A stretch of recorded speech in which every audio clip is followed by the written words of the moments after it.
when I woke this morning, it was absolutely bucketing down. So I made my way to where I am. Then I walked, tipping down with rain. I was absolutely drenched just in that distance to get here from the car. But I was thinking to myself, it's not a problem. In fact, I don't mind it at all. Quite enjoy the challenge and the exposure to the elements and beating everything that the elements can throw at me. And I was thinking to myself, the moment that I wake up, look out the window and see the rain and go back to bed, I don't want to be there. And I won't. That's the important thing, because it's up here, isn't it?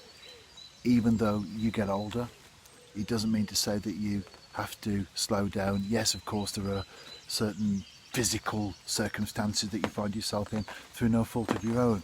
But I'm talking now about up here, mental approach to life and how you take life's challenges on board. So, as far as I'm concerned, it's a case of carrying on. Can you hear those gulls? I can't see them, but they'll be passing overhead in a moment or two. I've cast out, I can see them now, making their way over. I've cast out, watching the float. I've put some brown crumb mixed maggots out there, and I'll be back with the fish. Another superb roach, lovely and plump. It really is a gold mine, isn't it, this place?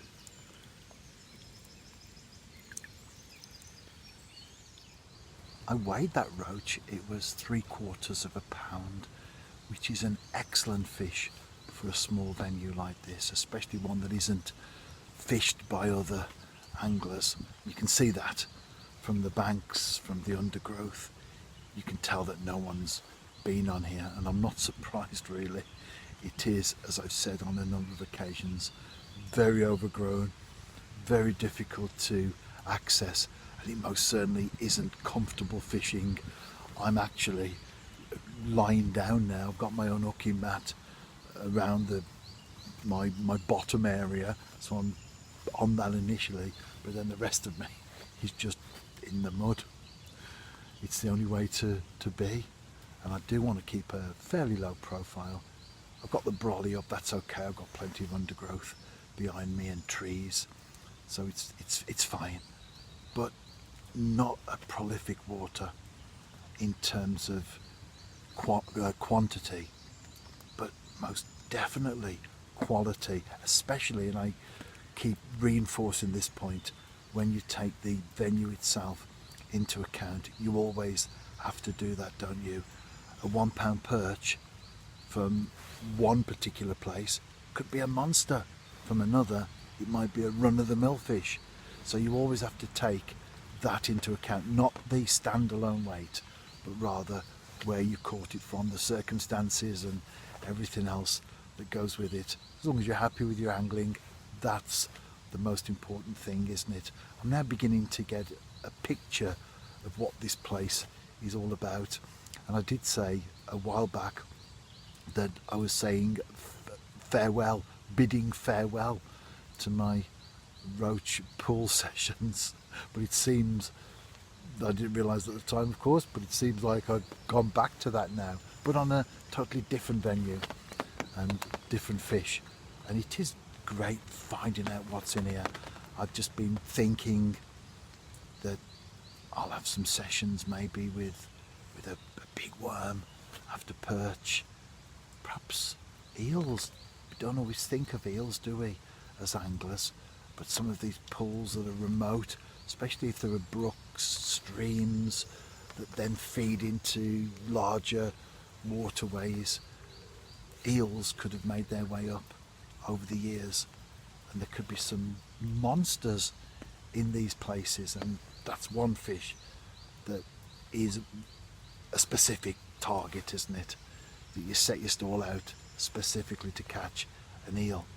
So who knows? I tell you what, I've got that many things I want to do in angling. Even though I fish pretty much every day, there's still lots of things that I'm not able to do.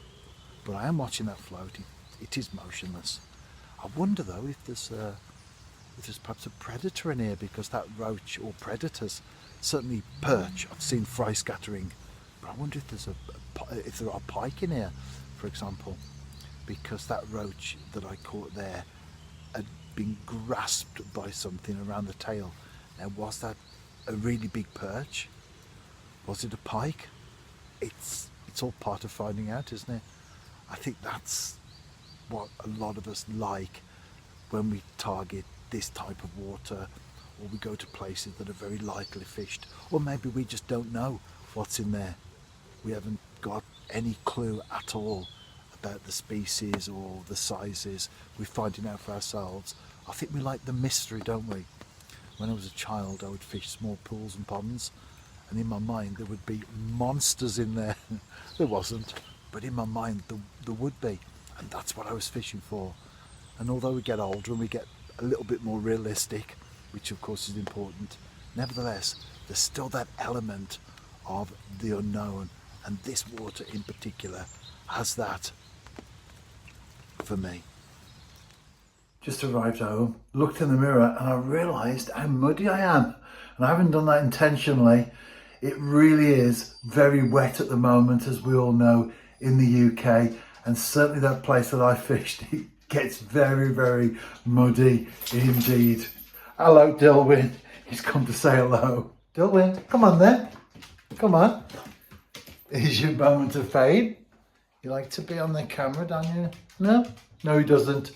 Anyway, if you're out fishing yourself, tight lines.